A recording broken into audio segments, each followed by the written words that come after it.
Alright guys, this is going to be actually a remake of the Friday video too because it audio didn't record. So I'm going to try to do this real quick and then we'll go on to the today's notes. So this will be the second video for Friday, March 27th as a remake. Throughout the winter of 1774 and the spring of 1775, the committees of observation expanded their powers. In many colonies they supplanted the British sanctioned assemblies. They led acts of insubordination by collecting taxes, disrupting court sessions, and most honestly organizing militias and stockpiling weapons. As John Adams would later comment about the revolution was effected before the war commenced. The revolution was in the minds and hearts of the people. This radical change in the principles, opinions, sentiments, and affections of the people was the real American Revolution. Shot her around the world.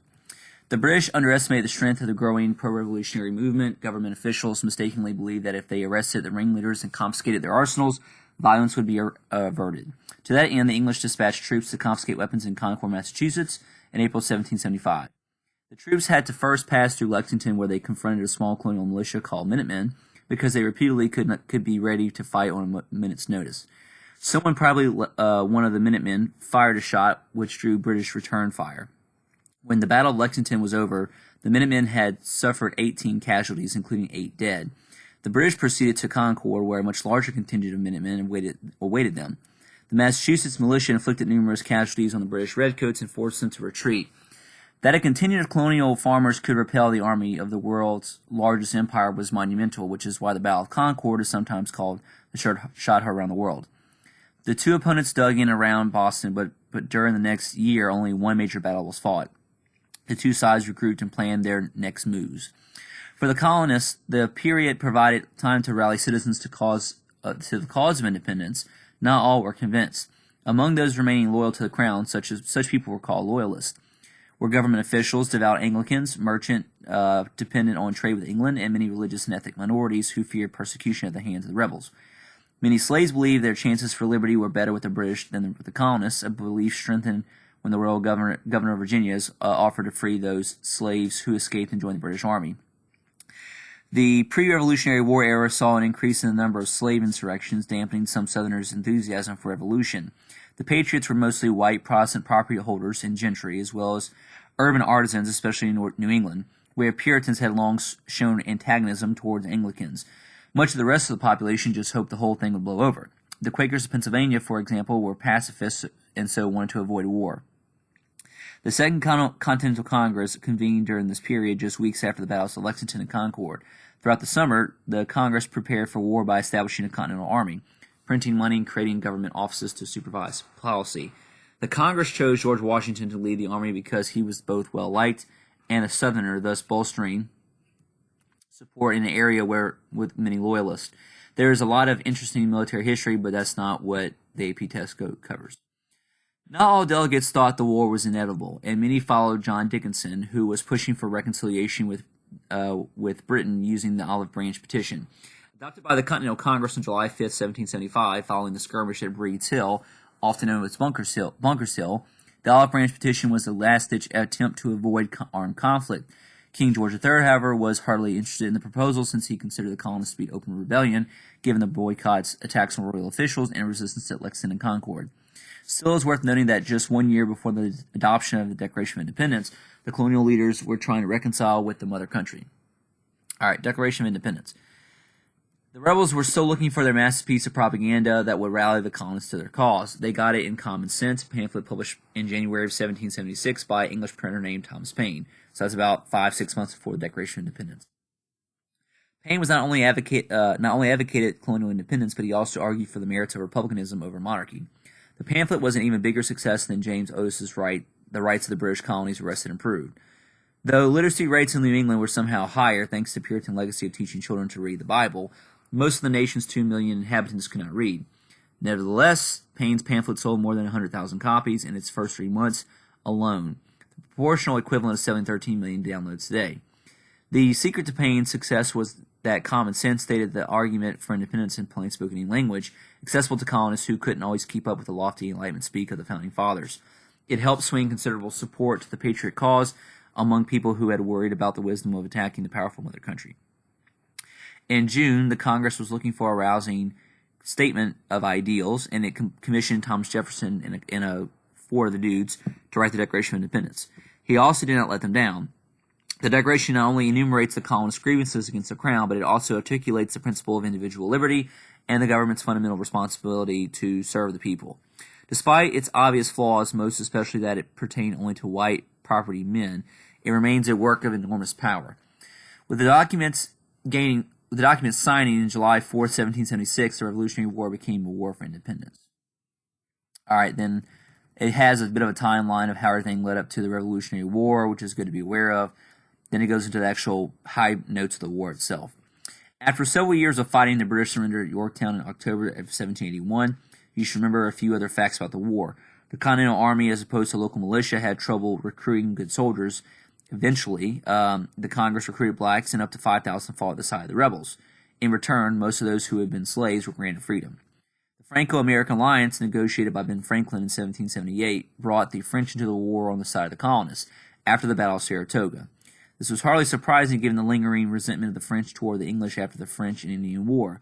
It would be 3 years before French troops landed in America, but the alliance buoyed American morale, and with the help of militia units, especially in the South, the colonists kept up a war of attrition until support could arrive from France. By then, much like the United States, in Vietnam almost 2 centuries later, the British found themselves outlasted and forced to abandon an unpopular war on foreign soil. The Treaty of Paris, signed at the end of 1783, granted the United States independence and generous territorial rights. This Treaty of Paris is not to be confused with the Treaty of Paris that ended the French and Indian War, or the Treaty of Paris that ended the Spanish-American War in 1898. Paris was all the rage, and treaty name apparently. Neither the Declaration of Independence, with its bold statement that all men are created equal, nor the Revolution, with its Republican ideology, abolished slavery. These events also did not bring back the more egalitarian society. Did not bring about a more egalitarian society. Like blacks, many women played a significant role in the Revolutionary War, either as camp followers or by maintaining households and businesses while the men were all fighting in the Revolution.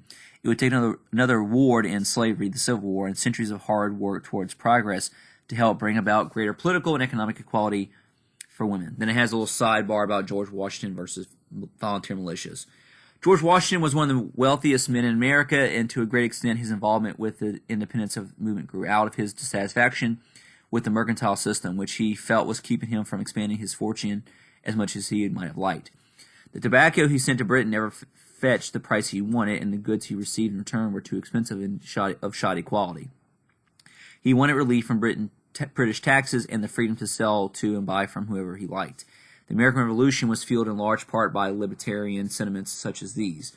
But after becoming commander of the Continental Army, Washington found the libertarian ideals sound terrific when you're a rich planter trying to fill your coffers, but don't work so well when you're trying to build a country or win a war.